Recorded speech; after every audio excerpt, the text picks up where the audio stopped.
guys, pag-usapan lang natin ang breaking news. Ayon kasi sa balibalita, lagot na. Maja Salvador, agaw eksena kay Catherine Bernardo. Nakakaloka nga naman kasi. Dahil pinag-uusapan na ang bawat nangyari sa pasabog umano ng teleserye ni Maja Salvador, Catherine Bernardo at James Reid. Doon pa lang sa thriller nila, talagang nakakatakot na si Maja Salvador.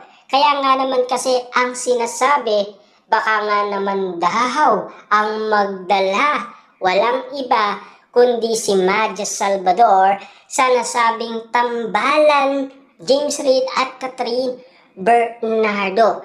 Na alam nyo naman siguro, hindi na nagtataka umano ang bawat netizens dahil sa kagalingan umano ni Maja Salvador na alam nila mas magaling pa si Maja Salvador kesa kay Catherine Bernardo. Na alam niyo naman siguro, patuloy lang tinatawag na pa-baby girl si Catherine Bernardo. Kaya nga naman kasi, pilit nang kinukumpara sina Catherine Bernardo at Maja Salvador. At kung matatandaan ninyo, sila ay matalik na magkaibigan.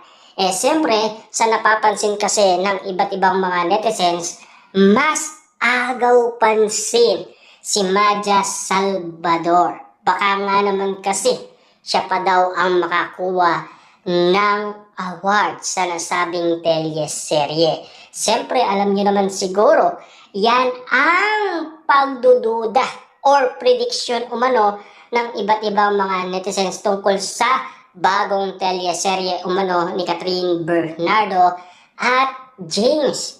Kaya nga naman kasi nakakaloka ang ganitong usapin sa social media. Hindi biro ang kagalingan umano ni Maja Salvador kay Catherine Bernardo. Kaya nga naman kasi, baka nga naman si Maja Salvador pa ang makaagaw eksena kay Catherine Bernardo. Pero at least marami na umanong napapansin ang iba't ibang mga netizens tungkol umano sa bagong teleserye ni Catherine Bernardo, Maja Salvador at James Reid. Doon pa lang malalaman na nila kung sino talaga ang magdadala sa nasabing teleserye.